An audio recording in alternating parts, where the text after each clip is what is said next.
Welcome back to our series on successfully launching your brand on social media. Today, we're going to discuss the best ways to develop a plan for your social launch. Before doing anything else, it's important to have a solid strategy in place. This will help guide and inspire you as you go.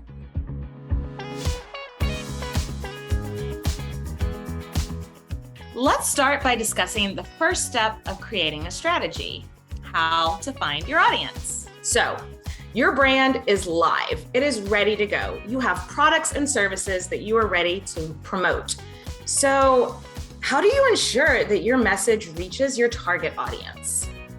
Before you do anything, before you create anything for your campaign or design any marketing assets, we need to identify your target audience. By identifying the pain points of your target audience and what they are experiencing, you can talk directly to them about how your products or services will help them. We asked Morgan, how does a business identify that target audience? You need to understand people's motivation for buying your product first. You need to answer a couple of questions. Who are you serving exactly? What problem are you solving for them? So it's useful to survey people with some questions in mind. For example, biographical information, such as gender, age, location, etc. What they value, what they care about, and what they don't. Pain points. What do they struggle with?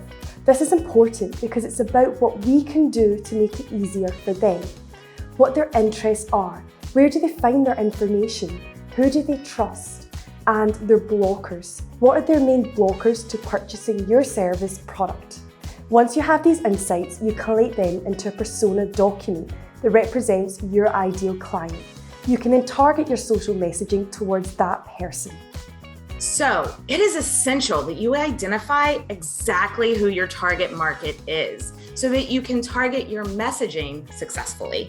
By surveying members of your community, you can start to develop data on the kinds of people who would be interested in your product or service.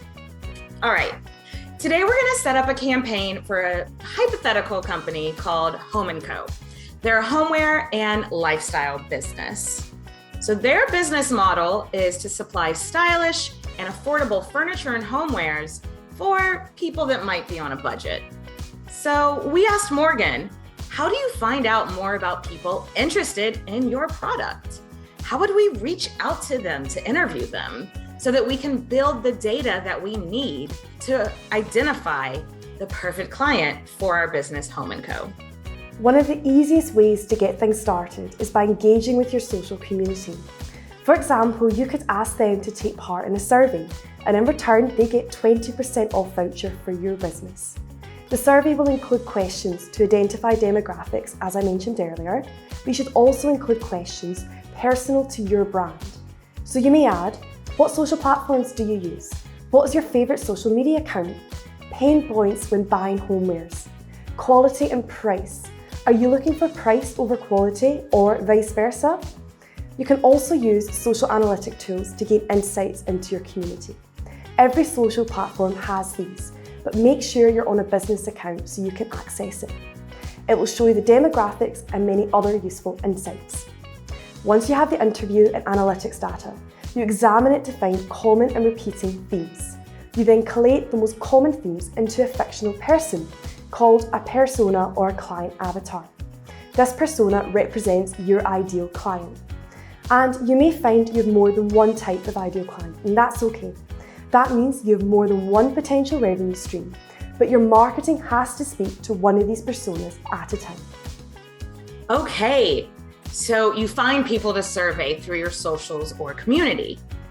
So researching and creating personas based on that research can help you personalize your messaging to the exact client you want to attract, and then you can look and really talk to their pain points. If you didn't catch all that, it's okay. To help you, we've created a persona workbook that you can take home with you and remind you of those pain points that we want to look at. The workbook has some suggested interview questions as well to get you started and a persona template to fill in. The workbook summarizes many of the points from this workshop so you can reference them later. So firstly, your initial action points are listed here. First, you need to find someone to talk to that represents your target audience. And then think of questions to ask them. And lastly, use that data that you collected to fill out the persona template as well as you can. If you need some pointers on what interview questions to include, we have you covered. We've provided some sample ones for our homeware company that you can then take and adapt to your product. You can see these are a mix of demographic data and product-specific questions. So ask questions that'll help you gather information on these 3 goal insights. Who is your target customer? Where is your target customer? And why will they use your specific services? We've included a persona template that you can see here that you can fill in with all the information regarding your ideal client. And now for Home & Co., we have built one out right here with our ideal client, Mira. And so we're gonna have a look at some of her information. And most importantly, we're gonna look at her goals and her frustration. So her goals, she wants to find affordable furniture that's also stylish. And she'd also like to gain some basic understanding on design principles. Her frustrations, going into a store is just really time consuming. She has limited information and knowledge on design practices. So she's finding it kind of overwhelming and would really like some help looking for a capsule collection. So these are the pain points we want to tackle with our homeware services. So there are a couple more slides in the workbook about this, and I'm gonna leave that for you for now, but definitely look through it in your own time. Okay, so now that we've worked through your persona for this campaign, how do you go about engaging with your audience? A good way to start is by building awareness around your campaign. The goal of a campaign like this is to build an audience. And here's Morgan to explain how to do that. When designing a marketing campaign, it's good to understand the marketing funnel. This is the process of moving your audience through steps to engaging with and ultimately buying your product. The funnel has 3 main stages: awareness, consideration, and conversion. We're currently sitting right at the top of the funnel in awareness. To build awareness, we would lead with an engagement tactic designed to get attention and draw your audience in.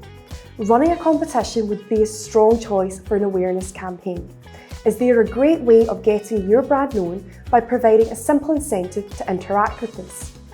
What's most important is to have a low barrier to entry. Keep it simple for people to enter, ensuring it only takes a second of their time. Example social media competitions could be: tell us in 5 words or less why you love our range of furnishings, why these would look great in your home.